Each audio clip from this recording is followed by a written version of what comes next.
Doctor Arshad veterinary clinic YouTube channel पे welcome. Video में आपको ये बताना है कि अगर आप अंडों से चूज़े निकलवाने वाले कारोबार के साथ मुंसलिक हैं, चाहे वो आप घरेलू पैमाने पे हैं, चाहे मुर्गियों के नीचे अंडे रख के उनसे चूज़े निकलवाने का काम करते हैं शौक की हद तक या ज़रूरत की हद तक, या आपने घरेलू पैमाने पे इनक्यूबेटर रखा हुआ है, या फिर आप हैचरी का काम कर रहे हैं, तो वो कौन से अवामल हैं, वो कौन से अनासर हैं जिनका आप ध्यान रख के उन तमाम अंडों से चिक्स निकलवा सकते हैं, जितने अंडे भी आपने नीचे रखे हैं। तो जो भी हजरात चैनल के ऊपर नए हैं वो इसको सब्सक्राइब कर लें और बेल आइकन भी साथ लाजमी प्रेस कर लें। सबसे पहले मैं आपको ये बताता चलूँ, ये जो सामने मैं आपको चीज़ दिखा रहा हूँ ये है एक ब्लास्टो डिस्क है, ये जर्मिनल डिस्क है। इससे पता चलता है कि मुर्गे ने मुर्गी के साथ क्रॉसिंग की है। जो हमने ब्रीडर रखा होता है, जो मुर्गी मुर्गे रखे होते हैं, 8 मुर्गियों के लिए हम एक मुर्गा सेलेक्ट करते हैं। और ये डिस्क में जो सामने आपको दिखा रहा हूँ जो डोनट शेप की होती है, इससे पता चलता है कि क्रॉसिंग बहुत अच्छी है और ये अंडे फर्टाइल है। अगर आपके पास ज़्यादा तादाद में अंडे हैं तो आप इस तरह से 1 या 2 अंडा तोड़ के आप देख सकते हैं कि क्या फर्टिलिटी रेशो जो है वो 100% है कि नहीं। ये साइड पे आप ये जो पानी देख रहे हैं जो बाद में सफ़ेदी बनेगी, ये जितनी ज़्यादा स्टिक होगी इस जर्दी के साथ, जितनी ज़्यादा जुड़ी होगी, ये जितनी ज़्यादा गाढ़ी होगी, ये इस बात की निशानी होती है कि एक सेहतमंद मुर्गी का ये अंडा है। सेहतमंद मुर्गी के जो अंडे होते हैं उनसे जो चिक्स निकलते हैं, जो चूज़े निकलते हैं, वो भी सेहतमंद, वो बिल्कुल हेल्दी निकलते हैं, वो A1 क्वालिटी चिक्स होते हैं।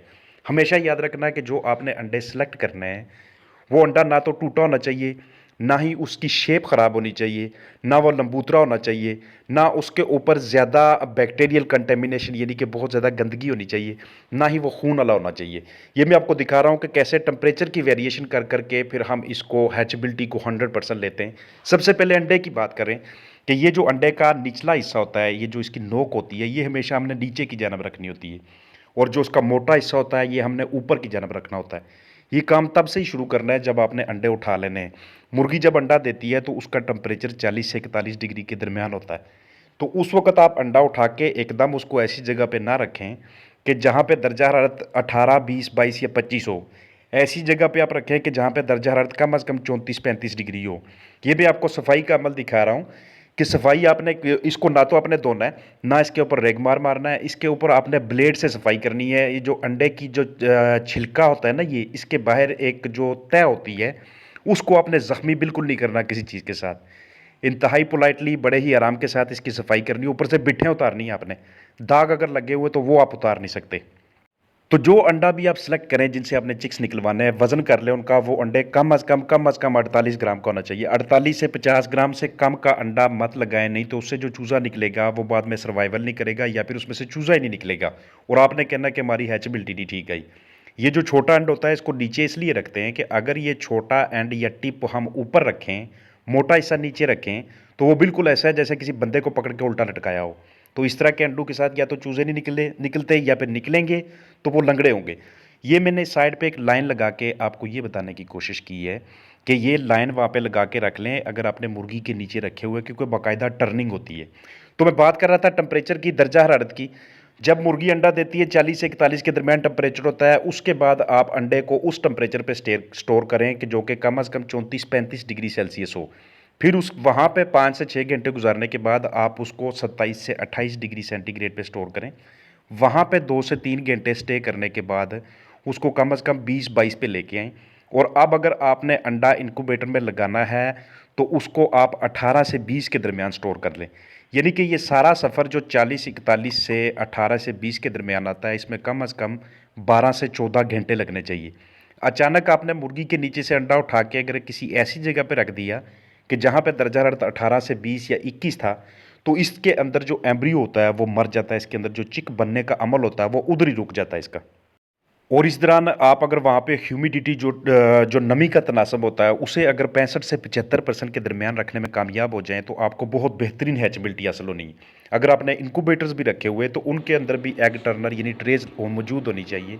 उसमें वेंटिलेशन, टेम्परेचर, ह्यूमिडिटी का बाकायदा एक निज़ाम होना चाहिए।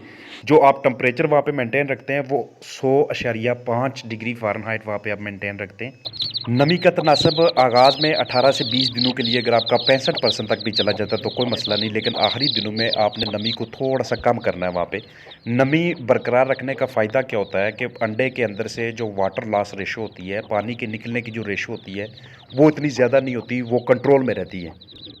तो अगर ये मुर्गी के नीचे भी रखे हुए हैं तो वहाँ पे भी आप ऊपर लाइन लगा के बार बार उसको दिन में 1 या 2 मरतबा चेक करते रहिएगा, हल्का सा मुर्गी को वहाँ से हिला के कि क्या वहाँ पे ये जो लाइन जो हमने लगाई थी ये दाएं तरफ बाएं तरफ आगे पीछे हो रही है या उसी जगह पे मौजूद है। क्योंकि ये कुदरत का अमल है कि मुर्गी उसको टर्न करती रहती है ताकि ये जो जर्दी है ये इस छिलके के साथ चिपके नहीं। जितना छोटा अंडा मुर्गी के नीचे रखेंगे, जितना छोटा अंडा इनक्यूबेटर में रखेंगे, उतना ज़्यादा हैचबिलिटी कम आने वाली है। जैसा कि आगाज़ में बताया था, लंबा अंडा, बिगड़ी शक्ल का अंडा, बहुत ज़्यादा मोटा अंडा जिसको हम डबल योक एग कहते हैं, या वो वाला अंडा जिसके ऊपर गंदगी बहुत ज़्यादा थी, या वो वाला अंडा जिसके ऊपर खून के धब्बे थे।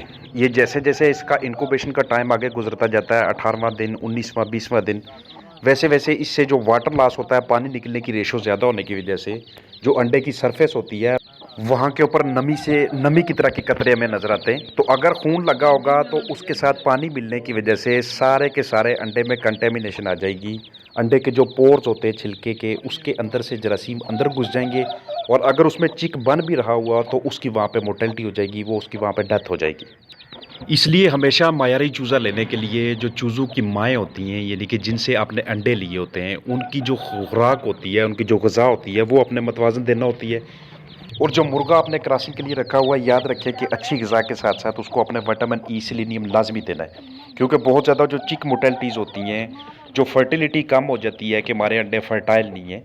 फर्टाइल ना होने का क्या मतलब है कि उस अंडे में डिस्क ना बनना, मुर्गी मुर्गे की सही तरह क्रॉसिंग ना होना।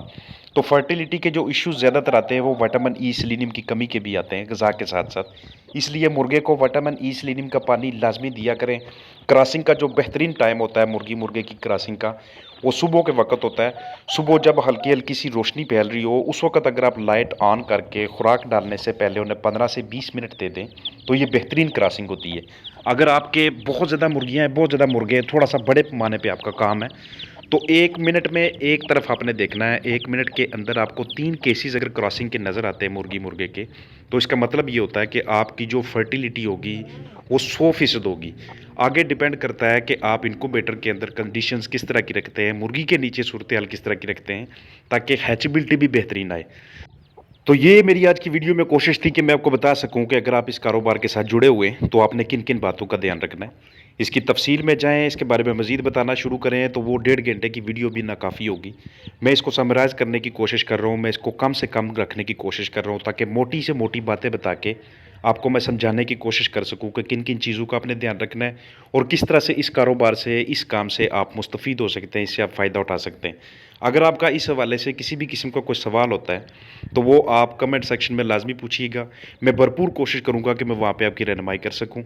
जो हज़रात चैनल पे नए हैं वो इसको सब्सक्राइब कर लें। अपना ख्याल रखिएगा। फ़ी अमान अल्लाह।